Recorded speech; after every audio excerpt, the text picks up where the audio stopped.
안녕하세요. 제가 이렇게 글을 적게 될 줄은 꿈에도 몰랐습니다.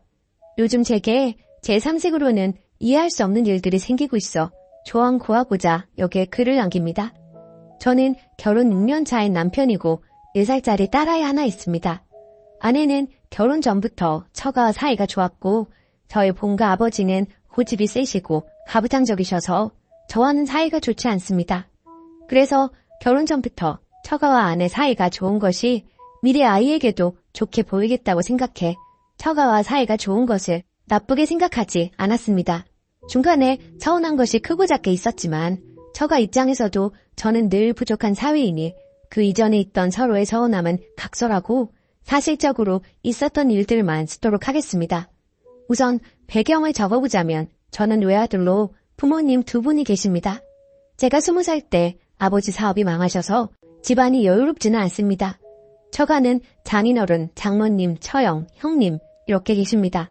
처가 부모님은 경기 외가 아파트 한 채 보유하고 계십니다. 평수를 줄이고 이사하셔서 현금이 6억 원 정도 있으십니다.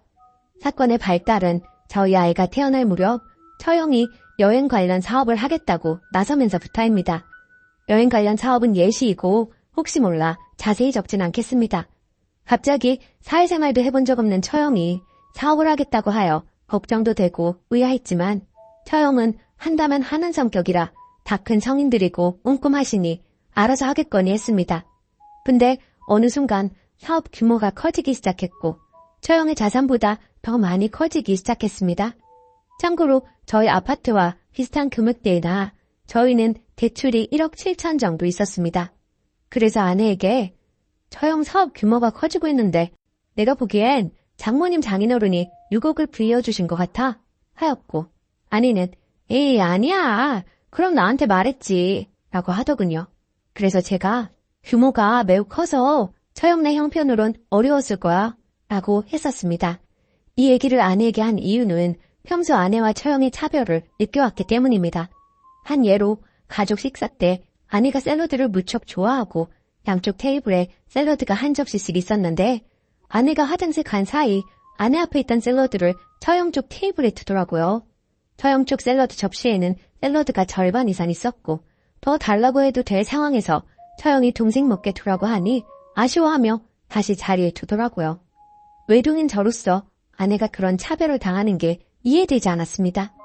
이 예시 말고도 제가 느끼기엔 그간 크고 작은 차별이 있었기에 저런 말을 한 것이고 결국 처가에서 처형에게 6억이 지원된 게 사실로 드러났습니다. 규모가 커져서 알 수밖에 없었죠. 드러나기 직전 처가에선 저희에게 너흰 이해하지? 특히 땡땡이는 이해하지? 서운하지 않지? 하는데 이미 다 벌려놓은 상황에 싫은 소리 하기 싫어서 저도 이해한다고 하였습니다. 처가의 사업 규모가 점점 커져서 나중에는 처형이 장인어른 장모님 아파트 담보대출까지 받아 빌려 썼겠구나 했습니다. 중간에 아내에게 나는 외동이라 이런 적이 없어서 그런지 몰라도 내 부모님께서 여행 다니며 쓰고 다니면 모를까. 나 몰래 나보다 잘 살고 있는데 형제만 지원해준다고 하면 나는 서운할 거야. 너도 카페 창업하고 싶어 했잖아. 안 서운해? 라고 물으니 난 안 서운해. 언니가 잘 되면 나도 좋지 하길래 그래 너희 부모님이니 네가 서운하지 않다고 하면 나도 서운해하지 않을 거야. 내 부모님 돈도 아닌데 내가 서운할 건 없지. 근데 나는 처형 씀씀이가 걱정이야. 대신 하나만 약속해줘. 처가 사업은 어쨌든 우리 의사가 들어간 적 없이 진행된 사업이야. 처형네 하나 잘 되게 하겠다고 처형 시댁, 처형 친정돈, 거기에 은행 대출까지 들어갔어. 우린 우리끼리 그냥 잘 살자. 혹시 처형이 우리에게 돈 빌려달라는 소리는 나오지 않았으면 좋겠어. 우리도 빚이 있고 우리 딸 키우면서 생활비도 늘 마이너스잖아. 우리도 빚 얼른 갚고 우리 딸 하고 싶다는 공부 시켜야지. 돈도 모아야 하고 그런 일 생기지 않게 잘 방패 쳐놔 라고 하였고 아내도 동의했습니다. 그리고 한 6개월 지날 무렵 처형네는 무리하게 사업을 더 키웠고 진행이 생각보다 더디어 대출이 막히자 어느 날 대뜸 우리 집에 온다더니 신용 대출을 받아달라 했습니다. 벌써 아내 통해서 신용조회 끝내놓은 상태였고 실천된다더라 부탁한다고 하셨습니다. 저는 우선 생각해본다고 하고 처형을 보낸 뒤 아내랑 다투게 되었습니다. 저는 있는 돈에서 해결하지 신용카드나 대출을 좋아하지 않았고 결혼하고 어쩔 수 없이 대출은 했지만 늘 빨리 갚고 싶었습니다. 왜 일을 이렇게까지 끌고 오냐고. 아내는 미안하다 했지만 빌려주고 싶어하는 눈치였고 형제가 있는 제 친구들에게 물으니 그 정도 큰 금액은 아니어도 3천 정도까진 빌려줄 것 같다기에 신용대출을 받아 7천만 원 정도 빌려주었고 처형에게 차용증을 받았습니다. 그 과정에서도 차용증 받고 싶으면 직접 프린트해오라고 하셔서 저희가 프린트해왔고 자매끼리 차용증 쓰게 한다고 기분 나빠하셨습니다. 장인어른은 형제라도 쓰는 거라고 써야 한다 하시며 편 들어주시긴 했어요. 아내에겐 나는 우리 형편에 우리 엄마에게도 못 빌려줄 돈을 처형에게 빌려주었어. 빌려준 이유는 두 가지야. 첫 번째는 네가 너무 빌려주고 싶어하는 것 같았고 나의 형제는 아니지만 너의 형제이니 널 생각해서 빌려줬어. 그리고 두 번째는 나 몰래 대출 받아주면 솔직히 충격일 것 같아서 그냥 내가 마음 좋자고 빌려드리는 게 나을 것 같았어. 이제 더 안 돼. 꼭 약속해줘. 라고 하였고 아내도 알겠다고 했습니다. 처형은 저희에게 3개월 내로 갚겠다고 했고 약속한 기한이 다 돼가는데 말씀이 없길래 기다리고 있었는데 그때처럼 대뜸 온다고 하시더니 하시는 말씀이 미안하다. 갚기 힘들 것 같다가 아닌 대출 한 번만 더 받아줘라. 이번엔 담보대출로 좀 빌려줘. 였습니다. 그러면서 3억 정도 나올 것 같다. 명치 없는 거 아는데 기왕 도와준 거 한 번만 더 도와줘. 이번에 도와주면 은행 대출 더 나와서 갚을 수 있어. 라고 했습니다. 바로 거절하게 그래서 우선 돌아가 달라고 했습니다. 그랬더니 사업 진행상 우리도 시간이 얼마 없으니 오늘 내일 중으로 점에서 알려줘. 라고 하더군요. 기가 막혔습니다. 암만 자매라도 아내집 전 재산이 이렇게 쉬운 거던가요? 오늘 내일 생각할 정도? 이 모든 과정에서 저는 저와 제 아내에 대한 예의는 물론 조금의 배려도 없다고 느꼈습니다. 제가 참아왔던 모든 것이 저를 만만한 사람이라 느끼게 했나 하는 생각마저 들었습니다. 저희 부부는 빚이 있지만 없으면 없는 대로 절약했기에 돈 가지고 싸운 적이 없지만 처형이 사업을 시작한 후 돈 문제로 다투게 되었고 저는 저희의 다툼마저 원망스러웠습니다. 어쨌든 2차 담보대출은 안 해주기로 하였고 장모님이 중간에 다시 생각해보면 안 되겠냐 하였지만 죄송하다 말씀드리고 일단락 된 줄 알았습니다.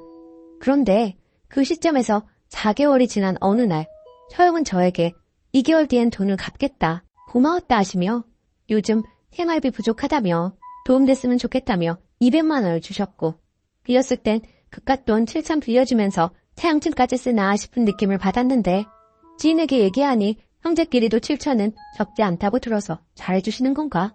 그래도 고마워하셨구나 하고 바보같이 미안해하며 감사하다고 생각했습니다. 그러면서 사업 본격적으로 시작하면 본인들이 몇 년은 바쁠 거라 여행도 못 갈 거라며 처가 식구 모두 저희를 제외하고 강아지들도 함께 해외여행을 7일간 간다더군요. 이해가 안 됐지만 잘 다녀오시라고 했고 돈을 많이 주셔서 가실 때 절반은 여행비 보태시라고 들을까 생각했으나 여행 날짜를 제가 한 달 후로 잘못 들어서 여행 갈 때 돈 못 드렸고 아내에겐 미안하다 못 드렸네 이런 얘기도 하였습니다. 그 뒤 처가에서 받은 돈으로 저희도 일본으로 가족여행도 갔었고 어쨌든 감사했었다고 생각했는데 며칠 전 일이 터졌습니다.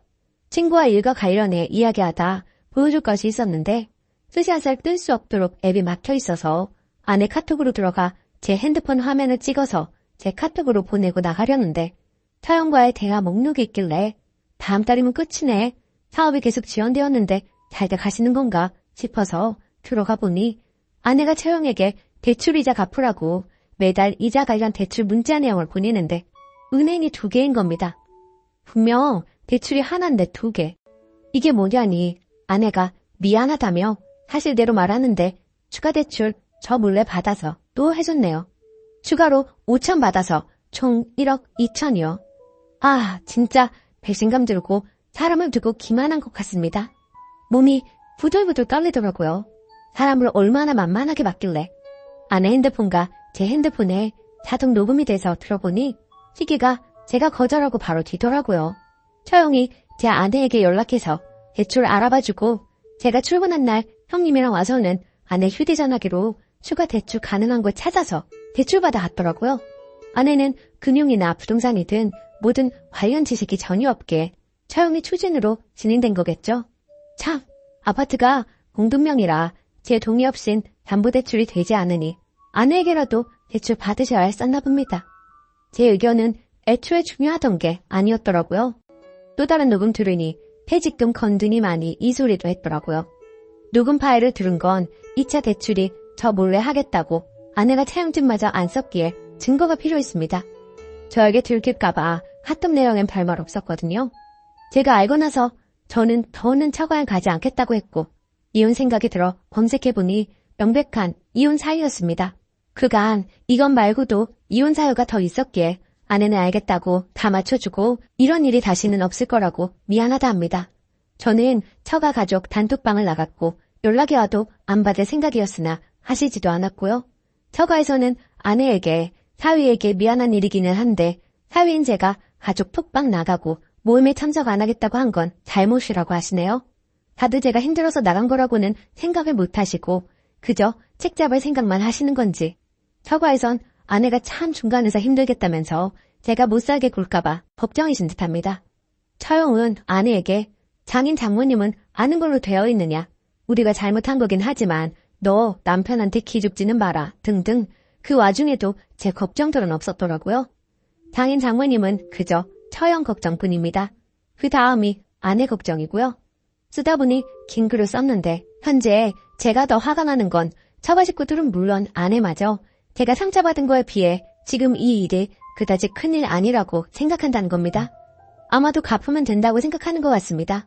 저는 처형이 사업하게 된 계기부터 장인 장모님과 저희를 배제하고 사업한 전부터 저희에게 돈을 빌려한 태도나 그 후의 상황 저희에게 돈 빌려 가셔서 가정가구 새 것으로 바꾸고 추가 대출 받고는 처음으로 해외여행 가셨던 것 다 이해 안 가고 화가 나는데 아내는 자기가 숨긴 건 미안한데 처형이 돈을 곧 2달 내로 갚을 것이고 여행은 원래 처형이 갖고 있던 돈으로 간 것이고 이제 바쁘니까 여행 못 가서 지금 여행을 갈 수도 있는 거라네요.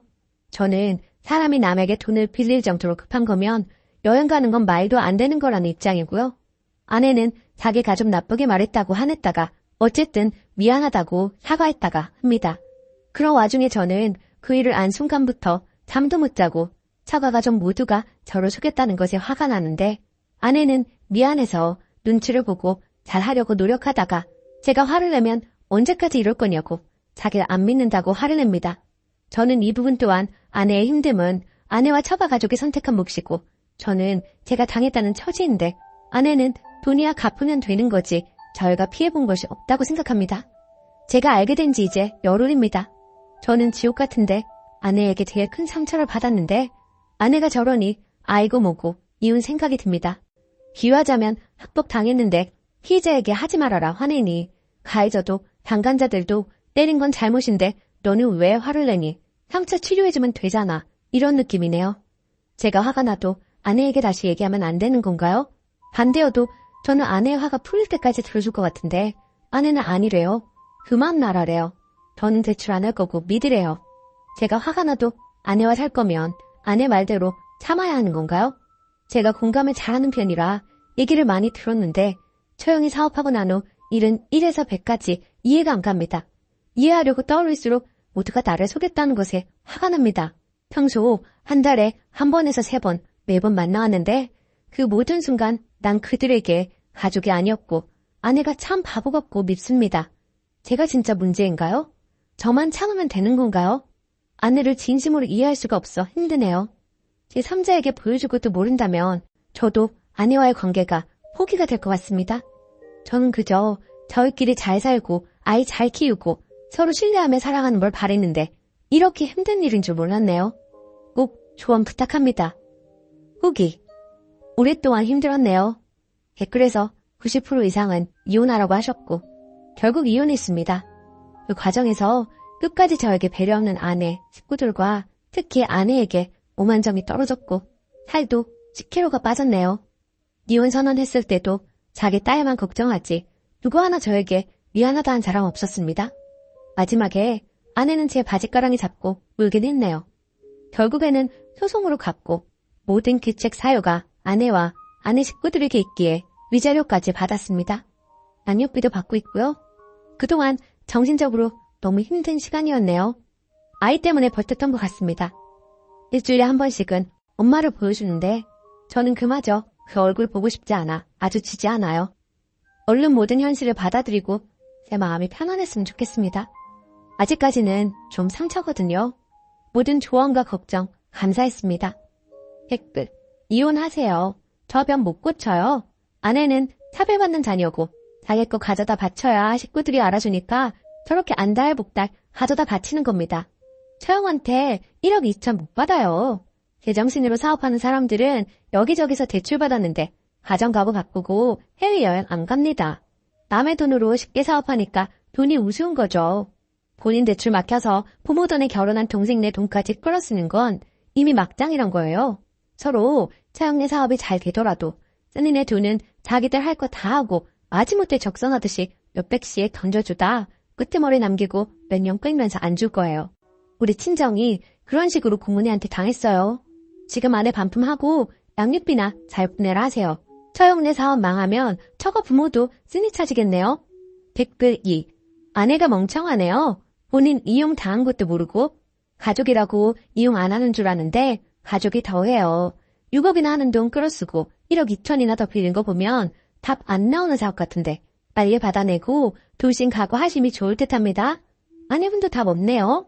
아마 상황이 바뀌었다면 아내분은 막말로 발광을 했을 듯 싶네요. 아이랑 행복하게 사시길 바랍니다. 오늘의 사연은 여기까지입니다.